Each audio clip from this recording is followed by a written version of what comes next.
Bienvenido nuevamente a su programa Lenguajes Poéticos para la Formación.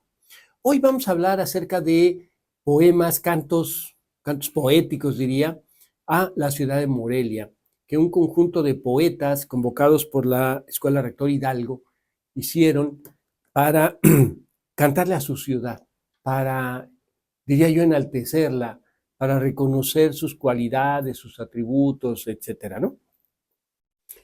La gente que viene a Morelia siempre se va enamorada y dice que Morelia es una ciudad preciosa. Es una ciudad que la gente quiere, ama, etc. Yo diría, entre paréntesis, que ojalá sus políticos la quisieran más, porque requiere a veces su buena manita de gato en muchos lugares y sectores, en las calles, en algunas avenidas, en nuestros ríos, etcétera, ¿no? Pero no deja de ser una ciudad encantadora, una ciudad con unos edificios, con un centro histórico maravilloso, con un ambiente, yo diría incluso pueblerino todavía, ¿no? A mí me gusta mucho Morelia por eso, a diferencia de otras capitales de la República, de los estados de la República, porque tiene ese aire de pueblo todavía. Uno recorre el centro histórico como recorriendo un gran pueblo, ¿no? El gran centro de un pueblo. Y tiene, bueno, en ese centro histórico unos edificios preciosos, el clavijero, la catedral, eh, la biblioteca que está sobre la avenida Madero y que da un costado del mercado de dulces, la preparatoria de la Nicolaita que está ahí también, o sea, son edificios muy, muy bonitos, ¿no? Las iglesias, en fin, la avenida Madero, recorrerla es toda una maravilla, ¿no? Y todavía tenemos y vivimos en Morelia esta idea del maderear, ¿no? Y todavía, incluso los domingos en la plaza ve uno cómo van caminando hombres y mujeres, ¿no? Ahora ya no igual que antes, que los hombres a un lado y las mujeres hacia el otro, pero se va recorriendo la ciudad, uno va a noviar o a buscar novia, etc. En los portales se juntan señores de la tercera edad, a mí porque no me han invitado no voy, pero se juntan a tomar el café, a platicar, generalmente de política, leer el periódico, comentan, etcétera, ¿no? Bueno, Morelia tiene todos esos encantos y más, y el libro que les quiero comentar y leeré algunas poesías es este. El título a mí no me gustó mucho, Morelia y la visión de sus poetas. Yo hubiera puesto un título más poético como Poetas cantándole a su ciudad o Poetas cantándole a Morelia o Poesías para Morelia, en fin, ¿no? Pero bueno, dejemos al lado el título y pensemos que el esfuerzo, la iniciativa primero, de pensar en publicar un libro que además es amplio para que sean solo poesías sobre Morelia, es realmente amplio, ¿no? Pero entonces la iniciativa de pensar en poder escribir este libro, en convocar a poetas morelianos, en diseñarlo, editarlo, en fin, todo el proceso que implica la producción de un libro, pues es un esfuerzo meritorio, ¿no? Los recursos económicos incluso.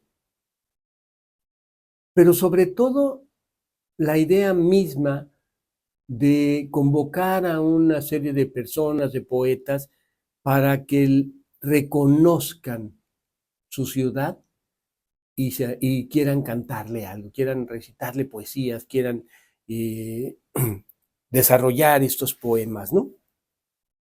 ¿Por qué? Porque no es fácil, sobre todo en unos tiempos en los que la globalización a veces nos hace creer que hemos perdido toda identidad. No, debemos de reconocer las raíces, de dónde provenimos, de dónde somos, quiénes somos, dónde habitamos, lo que nos ha dado el lugar donde vivimos, sin caer en chauvinismo, sin caer en falsos patriotismos, ni nada, no, no, no. Es yo nací aquí, estas son mis raíces, esta es mi cultura, y a partir de ahí lo reconozco, lo valoro. Y de ahí a una visión universalista de la cultura hay un paso, porque entonces implica reconocer que en otros lugares existen personas igual, que aman su ciudad, que tienen identidad, que tienen raíces, que tienen valores y principios culturales fundamentales, ¿no? Entonces, vale la pena recuperar esa idea, me parece, ¿no?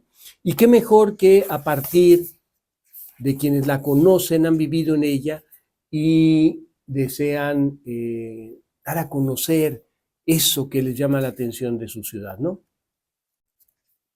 Pues bien, el libro comienza con una breve introducción sobre la fundación de Morelia y comenta que fue el virrey de Mendoza quien quiso construir aquí una ciudad.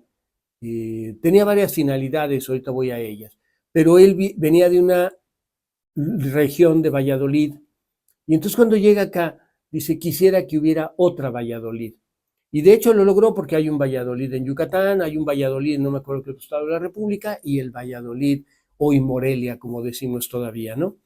Y entonces él quiso recrear aquí a su España, a la que añoraba seguramente, ¿no?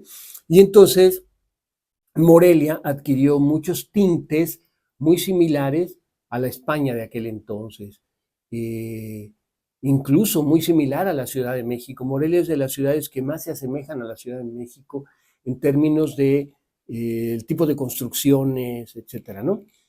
El centro de Querétaro es muy diferente. Zacatecas tiene una cantera rosa, pero también prácticamente tiene un centro muy pequeño. Las ciudades de subir y bajar, en fin, ¿no? Guanajuato no se diga. Pero si uno ve Morelia y va sobre la Avenida Madero y piensa en la Ciudad de México, encuentra muchas similitudes. Y estas similitudes el virrey las pensó en relación a España. Y entonces, ahorita veremos en algunos de los poemas, Morelia es como de las ciudades que se considera más españolada en ese sentido arquitectónico, ¿no? Y ello le da un tinte de identidad, o le dio un tinte de identidad durante la Nueva España y posteriormente. Bueno, pues resulta entonces que en 1545 se crea la ciudad. Decía, tenía varias finalidades. Una de ellas era bastión contra una rebelión que estaba sucediendo en aquel entonces en Jalisco. O sea, nosotros sabemos que a lo largo de toda la Nueva España hubo muchas rebeliones de grupos indígenas en todo el país, ¿no? Y fueron contenidas paulatinamente de distintas maneras por las distintas autoridades de la Nueva España. Bueno, Jalisco era un lugar de efervescencia y entonces, ¿cómo asegurar que no llegaran a la Ciudad de México? Pues poniendo aquí un bastión, decir, aquí te quedas, ¿no? Hasta aquí llegas. Esa era una idea. La otra idea era, aquí está el grupo Purépecha, que tradicionalmente fueron enemigos de los aztecas, fueron una cultura que muy diferente, ahí sí quizá de las más diferentes, tanto lingüísticamente como en rasgos culturales, del resto de Mesoamérica. Un historiador se apellida Duverger hijo, no recuerdo el nombre, pero es Duverger hijo, escribió un libro que se llama El primer mestizaje. Y en ese libro habla precisamente cómo Mesoamérica se conjuntó culturalmente en lo que él denominó la nahuatlización, que es calendario, el jaguar, astronomía y muchos valores que compartía prácticamente todo Mesoamérica. El tipo de construcción piramidal incluso, ¿no? Bueno, los purépechas son muy ajenos a esa visión mesoamericana, ¿no? Aunque vivían aquí y había intercambios, eran más los conflictos también con el imperio azteca. Entonces, también había un bastión purépecha muy fuerte, muy belicoso en aquel entonces, y también era una manera de decir, hasta aquí llegan, porque podían también invadir y decir, llegamos hasta el Estado de México, lo que hoy es el Estado de México y después la Ciudad de México, ¿no? Entonces también era decir, a ver, aquí los evangelizamos, los conquistamos, y además la zona de Morelia era privilegiada, todos ubicamos la ciudad, venimos de la Ciudad de México o venimos de acá de lo que ahora es, ¿cómo se llama esta plaza comercial grandota arriba? Bueno, de ese cerro. Y bajamos así, y luego Morelia, la avenida Madero está prácticamente en una loma, larga, larga, larga, larga, ¿no? De oriente a occidente es muy larga. De norte a sur, pues es menos ancha, diríamos. Eso era muy importante porque entonces no iba a haber inundaciones, que era algo muy común en la Ciudad de México. Y una de las cosas que menciona en la introducción es precisamente eso.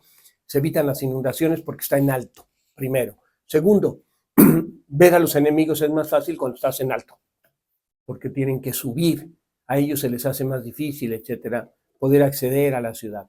Entonces pensaron toda una serie de cosas en relación a las ventajas que tenía construir esa ciudad. Y entonces surgió así Valladolid. Hay muchas cosas y anécdotas ahí, no me voy a remitir a ellas.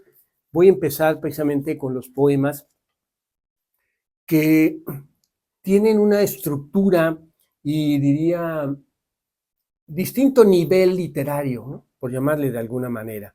Fueron hechos por distintos poetas con la finalidad de llevar a cabo la publicación del libro.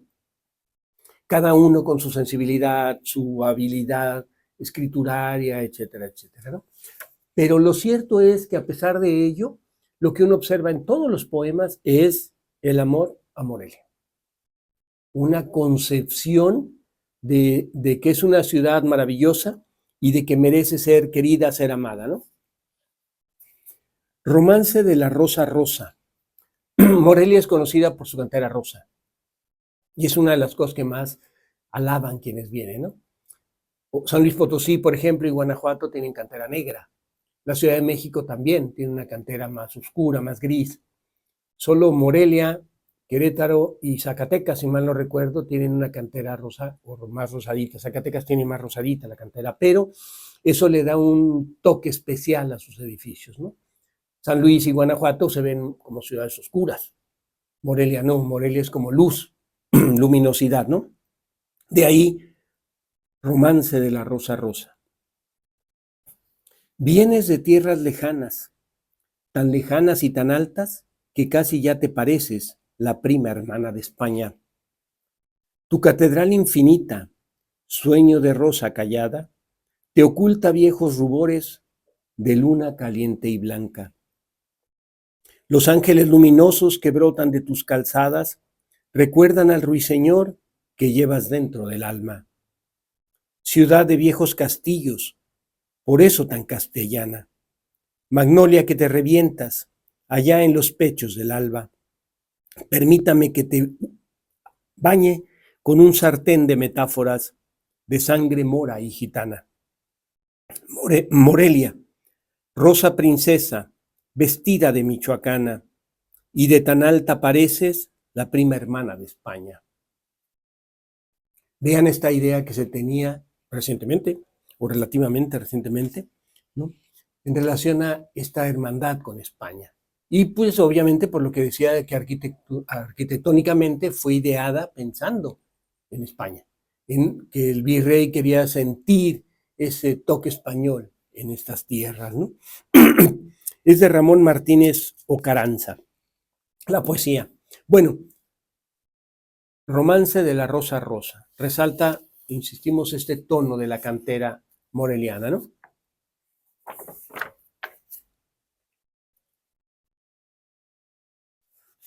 Fíjense, esta se llama Morelia Princesa Bonita. Ya desde el nombre uno ve esta sensibilidad hacia la ciudad, ¿no? Compararla con una princesa y además una princesa bonita. Claro que en general las princesas siempre son bonitas, ¿no? Salvo en la película de Shrek, generalmente toda princesa es bonita, ¿no? Pero fíjense el poema. Morelia, gentil michoacana, te traigo en mi voz un cantar. Morelia, muchacha temprana, de talle soberbio y juncal. Recorte en el cielo emotivas las torres de tu catedral, igual que dos llamas votivas que el viento parece besar. Le canto a tus viejos portales que guardan su añejo sabor, tu bosque, tus arcos, tus calles, tus patios de azaleas en flor. Morelia, princesa bonita, tarasca de negro mirar, solar en que el alma palpita, te traigo en mi voz un cantar.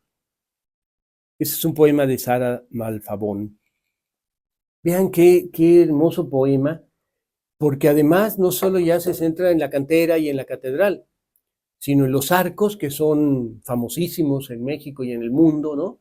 Y que siempre andan compitiendo o andamos nosotros haciéndolos competir entre los de Querétaro y los de aquí.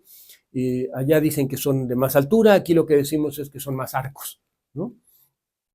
Pero arquitectónicamente son una maravilla. Y hoy en día, precisamente ayer paseaba por esa zona y me di cuenta de que ya donde terminan los arcos hay entradas para casas. Y yo decía, qué maravilla, qué envidia. ¿Por qué no tengo yo la posibilidad de vivir en una de estas casas? Porque decía, debe ser maravilloso entrar por el arco y poder pasar a tu casa, ¿no? Y estar viendo ahí la plaza de Villalongín, las Tarascas, y luego caminar tantito y entonces irse por la calzada o por la misma avenida Madero, ¿no? Entonces, cuando leí este poema, dije, sí, están los arcos, los portales clásicos del frente de la catedral y los de atrás de la catedral, porque ahí también hay algunos portales, ¿no? Donde hay cafés, restaurantes, etcétera, donde se reúne la gente viernes, sábados, domingos, días festivos, a platicar, a ver pasear, a estar tranquilos, a ver los desfiles cuando hay desfiles o el encendido de nuestra catedral cuando son los fines de semana. El bosque, donde los gazpachos son tradicionales también, ¿no? Este platillo de gazpachos, o esta fruta o vaso, ¿no? Gazpachos que cuando yo los conocí yo decía, Dios mío, ¿cómo pueden combinar queso, cebolla, chile y fruta, ¿no? Y recuerdo que cuando me dijeron, ¿quieres tu gazpacho con cebolla, chile y cebolla? Y yo dije, no, pues si no es un sope, ¿no? Pero es la diversidad culinaria. Y después cuando lo probé, obviamente dije, ah, pues sí, y sí, o sea, la combinación es de una exquisitez, diríamos, ¿no? Bueno, los famosos gazpachos de Morelia para el mundo, ¿no? Y hay varios puestos en el centro, en distintos lugares, famosos por los gazpachos. Eh, Otros edificios como el Clavijero, ¿no? Una maravilla, las casas del centro.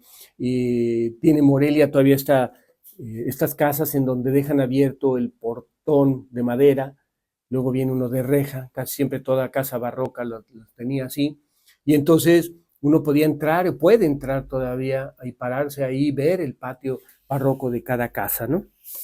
Que además son una belleza de casas, los vitrales, hay un edificio que fue una tortería famosa, allí en el mero centro, en la Madero, eh, Tortas Imperial, que el edificio también es una preciosidad y tiene un vitral hermoso. Vale la pena irlo a ver, ¿no? Ahora lamentablemente lo hicieron puestos comerciales, ¿no? Está de moda hacer puestos comerciales, pero en realidad el edificio vale la pena. Y la fachada del edificio tiene arriba un frontispicio ahí medio extraño, que no alcanzo a leer las letras nunca, que cuando lo veo, pero que es muy bonito.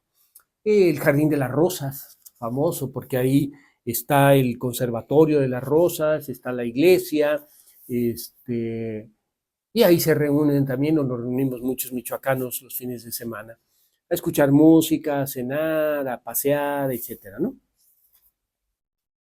Cuando despierta Morelia, levántate en madrugada y verás a mi Morelia, sonriente y engalanada, con su traje de cantera. Levántate en madrugada y la verás cómo juega, con los rayos de alborada que la mañana le presta. Verás a la viejecita barrer su calle aún desierta, cerca de un jardín silente que tiene la pila seca. Oirás trotar los caballos y los gritos del arriero, que trae carbón y trae leña como una ofrenda del cerro. Verás cómo mana el agua tan clarita y cristalina de las fuentes que amamantan de los jardines las lilas. Recordarás viejos tiempos al repicar las campanas de las torres de los templos de Morelia engalanada. Así, al recuerdo, tu mente disipará toda pena y un beso dará en tu frente a mi querida Morelia. Levántate en madrugada y la verás cómo juega con los colores del alba que la mañana le presta. Octavio Rodríguez Figueroa. Vemos pues precisamente esa idea de ahora del lado de las fuentes y de las pilas. No mencionaba, está la pila del gallo, hay otra pila que no sé si tenga nombre, que uno baja hacia Corregidora y también hay una esquina, hay una pila. Hay otra pila que está por Obeso, subiendo por Obeso, muy cerca de Catedral, como 3 calles hacia abajo. También hay una esquina con la fuente, etcétera, ¿no? Bueno, las pilas que antes eran básicas para surtir de agua a la ciudad, sus calles, ¿no? El acueducto traía el agua, pero entonces había que distribuirla y se hacían muchas pilas en varias partes, ¿no? Las que sobreviven conservan ese toque, decía, pueblerino y bonito a la ciudad, ¿no? Y entonces vale la pena recorrer la ciudad, vale la pena conocerla en esas pilas, en esos detalles que le dan un toque. Y finalmente sus mercados. El mercado de San Juan, muy tradicional, vayan, vale la pena, es fruta y todo de una calidad impresionante, muy económico. El mercado del Niño Dios, del Santo Niño, también muy bonito, unos productos de alta calidad, vale la pena recorrerlos, son bonitos, en fin, Morelia es una maravilla y ojalá puedan adquirir este libro, ¿no? Pueden ir directamente a la Rector Hidalgo, pueden localizarlo en algunas librerías de Morelia y vale la pena porque los poemas, yo nada más les leí 3, pero vienen más de 90 poemas, creo, que tienen que ver con Morelia, cada uno con su toque, pero que además nos evocan cada que vamos leyendo cada uno partes de la ciudad y momentos que hemos vivido en ella. Muchas gracias.